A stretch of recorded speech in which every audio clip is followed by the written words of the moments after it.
Thank you. And I think this is a fantastic opportunity for me, um, as I support the literacy and basic skills programs locally, and hoping to get more involved, certainly in the Challenge 2025. Just recently kind of learned a little bit more about it.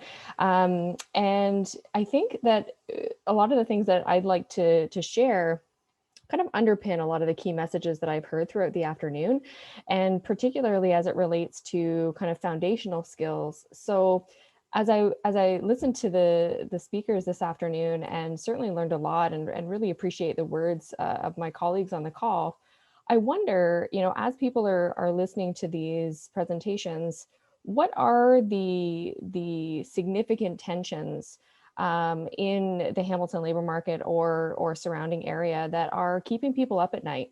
What are the major kind of keystrokes that we're all kind of wondering about? Obviously, right now, particularly as it relates to the pandemic, and I certainly don't want to overstep, but I certainly think that the next hour will be incredibly helpful for that discussion. But I wonder about, what is it that is going to be the chasm, or the catalyst rather, to bring us all together in ways that we've not seen before. And I think ultimately that might be some of the key messages that come out of today, is just the amazing work that's happening, not only in labor market information data systems, and how those are coming together on an international scale, which I didn't know before, but also, what are the things that are happening locally that are bringing more people to the table, as evidenced certainly by Challenge 2025. So those are just my musings before I start my PowerPoint. But, if you do have some kind of overarching thoughts of, geez, I'm really worried about the digital divide, which is a key pillar in our labor market right now, or I'm really kind of concerned about this. Sandra, you had mentioned the term skills mismatch, which is something that we talk about in literacy all the time, and how that relates to our work moving forward. So I'm going to start my presentation, but those are some of the thoughts that I had as I was listening to the presentations this afternoon.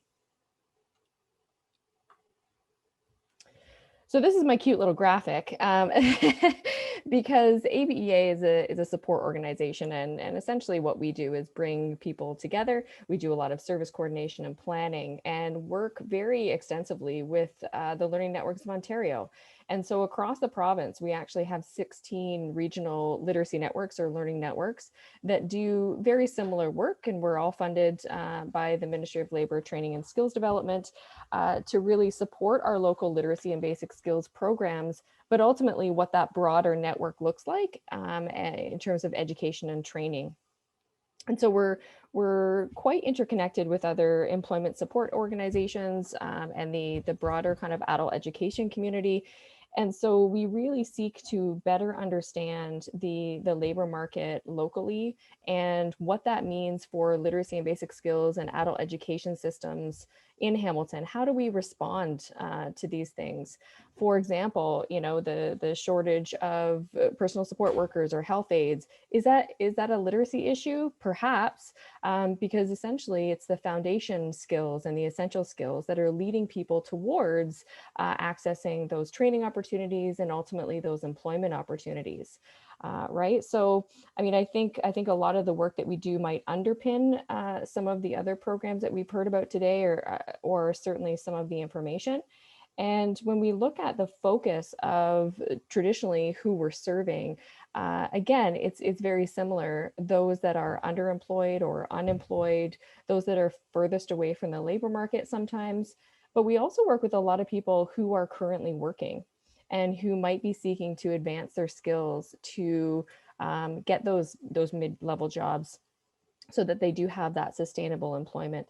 I really loved the conversation about skills as a moving target, and the fact that we can't just let them go static. We need to really understand from the employer perspective, what is really required.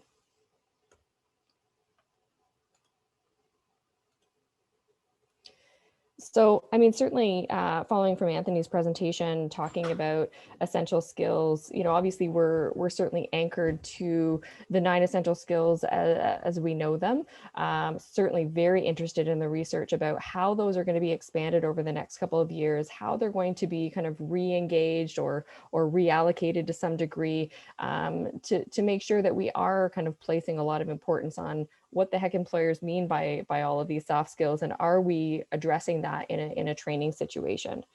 And so, we know that these essential skills are the foundation. I would like to bring us back to just kind of remember that with my literacy hat on, that these core skills are incredibly important, and that the connection from training programs back and forth from a literacy or an academic upgrading environment is a really critical partnership. That really does serve the broader kind of network as people look to advance in terms of the workforce. The need certainly is quite acute with the rapid changes of the labor market right now. And a particular note, and I nuanced it earlier, was that around digital technology skills. And I think about all the clients that I've had the opportunity to talk to over the past years. I'm not going to say it out loud. And what people are saying right now about living and learning online is a 2020 thing. And in 2019, it was a thing, but it wasn't a thing. So, what in the span of about 24 hours, so many jobs went remote, so many learning opportunities went remote. And I would be remiss if I didn't draw attention to the fact that many people don't have the digital technology skills to access living and learning online to the same degree as others. And not everyone has access to the devices, and particularly the Wi-Fi or internet connections that are required at that deep level. So I know that it's not exactly talking about the evolution of workplace skills, but also it kind of is. And so it's a key component when we're thinking about problem solving, or we're thinking about supporting the clients and the learners that we're working with, trying to meet them where they're at and try to understand the infrastructure challenges and some of the literacy challenges that might be embedded in their experiences. So I did certainly want to talk about, an example of where the credentials and the skills and kind of the opportunities around kind of adult education and upgrading. And I take a look at healthcare aid only because it certainly comes to mind every time I think about, what's needed in Hamilton. And certainly, to be a healthcare aid, you probably need a grade 12 diploma. You probably need some very specific training opportunities like CPR or WMIS, first aid, driver's license, things like that. They're on paper, right? And it's, do I have them or do I not? But what's really important is those ready to go skills. And so for the job, like reading those safety materials and recording data and writing incident reports. And again, we have to layer then onto those skills. And certainly the parentheses indicate what level, complexity level those skills are at. But of course, all of these things are now happening probably in a digital way too, right? So we need to kind of layer on what that means. And so those ready to go skills are incredibly important, particularly as it relates to digital technology. So I just wanted to point that out, that the connection to Anthony's presentation when he looked at, what are those key skills and the levels of complexity. Well, we can get really granular data in terms of, what folks really need to be doing in that kind of work. Is it absolutely up to date? We know that it's not. Could it change in the future? It absolutely will. But for a literacy practitioner or an adult education provider, this information is really, really critical, because it allows us to support that learner, to give them the skills that they're going to need to be on the ground running, if they have the chance to be employed in that sector. I definitely do not want to bore you with a ton of statistics. But with that being said, I'm going to bore you with 5 or 6 statistics, because I think it's really important to this conversation about workforce, and the kind of the importance of those fundamental skills and how they really relate. And so I'm sure that most of you are aware of the PIAC. It's the International Adult Literacy Survey. There's been several iterations of it since I think maybe the early 90s. The latest one was in 2013 where we got the results. And it really measures literacy, numeracy, and problem solving in technology rich environments. So of course, the digital technology component. And some key findings that I think relate to the conversation that we've had this afternoon is that more education does not automatically translate into better skills. And the longer a person is out of formal education, the weaker the direct relationship is between formal education and skills. And so it certainly goes back to what Jody was talking about, and certainly it talks about, skills and the fact that having that grade 12 diploma from 1982 perhaps isn't necessarily going to make sure that when you go onto the job, you're going to have everything that you need and it's going to be ready to go. Those with low literacy skills are more than twice as likely to be unemployed. I think we need to keep that in the back of our minds, that thinking about the person and what they have on paper, but also what if they struggle with low literacy skills or certainly have any kind of learning challenges, that's really going to impact their long-term employment potential.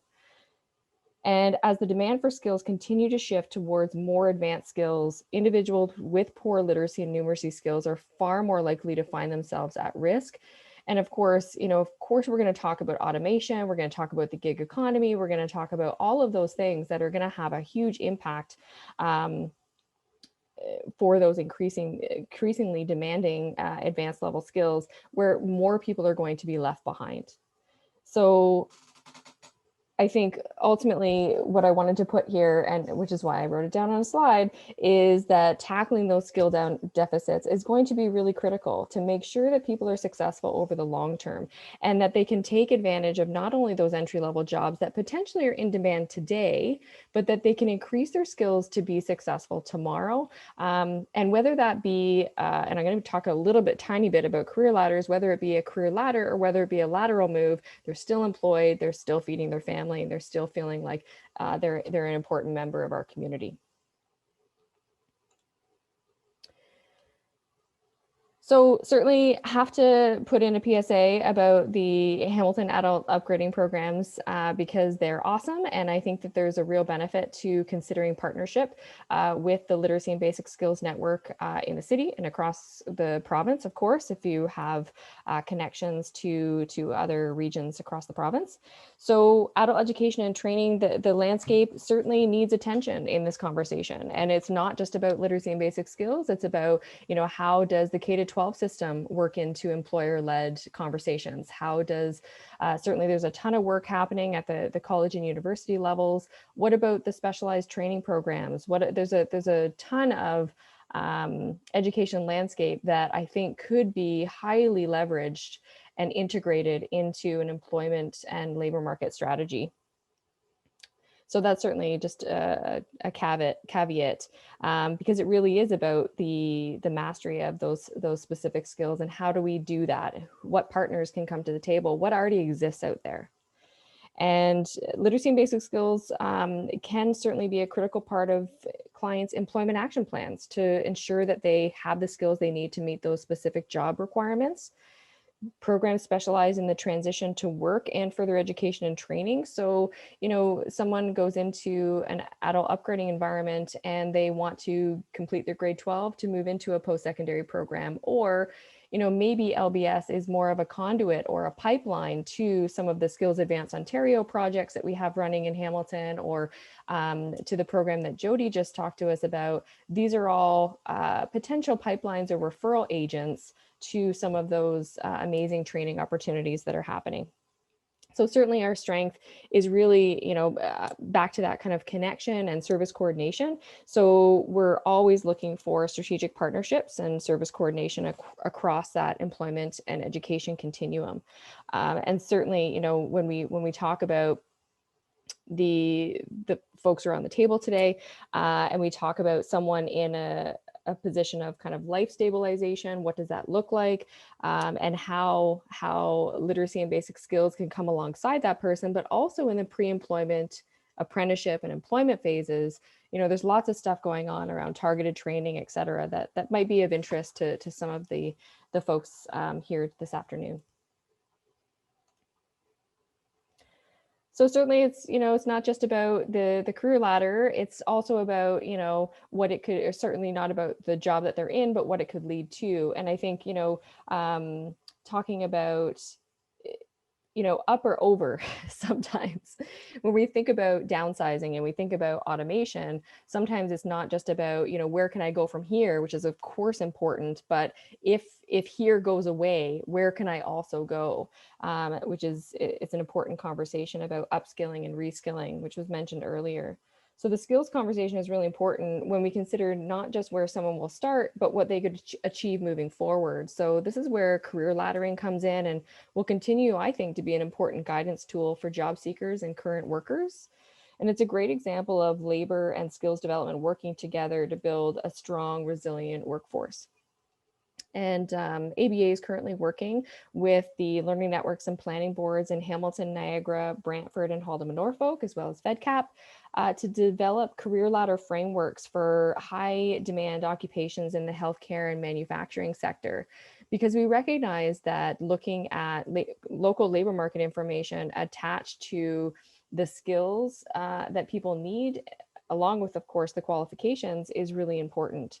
And so we're marrying that local labor market information with skills research to find the explicit as well as the hidden advancement pathways, which I think is really the most interesting part of the projects, because we're relying on employer engagement, and we have a strategy lined up so that we can take a look and see what's out there, try to understand, what entry-level positions are going to be in demand, with a number of data sources, but also, are the employers saying that that's right? And if not, then how do we fix it? And how do we give people the best information as they're career planning or as they're looking at those career ladders? So certainly more to come. We do plan to host a webinar kind of later on, but I thought it was absolutely relevant to this conversation, because certainly that's something that is always of interest in Hamilton, talking about healthcare and manufacturing. So. And just we're always interested in opportunities for partnership and collaboration. So we work to raise the profile of literacy and adult education across the city and across the province. And it's tied to critical workforce development activities. And so, definitely applaud initiatives like Challenge 2025, because it really speaks to bringing all of those pieces together in a really collaborative, but also incredibly strategic way. And I think that more of that work really needs to happen to integrate all of these amazing systems together, to ultimately for employment outcomes of the clients that we serve. So that's it for me. That's great, Sarah. We're going to open it up to questions. I wonder if I can get you to stop sharing your screen and then we can see everybody here. So what questions do you have for Sarah? And maybe we can do it in the chat box, or if you want to just unmute. Jody, you have your hand up. Is that it's more perhaps a comment or suggestion or something we're learning. What we're right now, Ontario Works is going through a transformation, Employment Services is going through a transformation, and what we're finding is the more we can map what we're offering onto the language of these two systems, it makes referrals easier. And so we're actually looking at one of the things we're doing is working very closely with Ontario Works to actually map what we do with City School onto what's called life stabilization goals for Ontario Works participants under their new approach or model. It's not dramatically new, but so it makes me think, Sarah, there's a huge section on essential skills and basic skills. And so I'm not sure if you've seen kind of the Ontario Works framework, but just and others may have already been doing this, but I know in our work with our Ontario Works partners, they've explicitly asked to kind of frame what we're offering in a way that resonates with their workers, so that it's easier for them to see, I suppose, the links and the connections, and the opportunities. So but I would certainly echo that you know, certainly with our city school participants, basic literacy and numeracy, that's a really essential consideration in what we're seeing, and being able to refer people appropriately is so.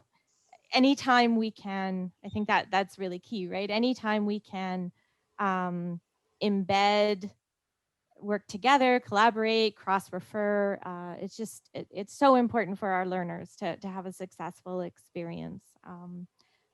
Yeah, so we just, yeah, love the work you do, Sarah. So Yeah, thank you. Thank you.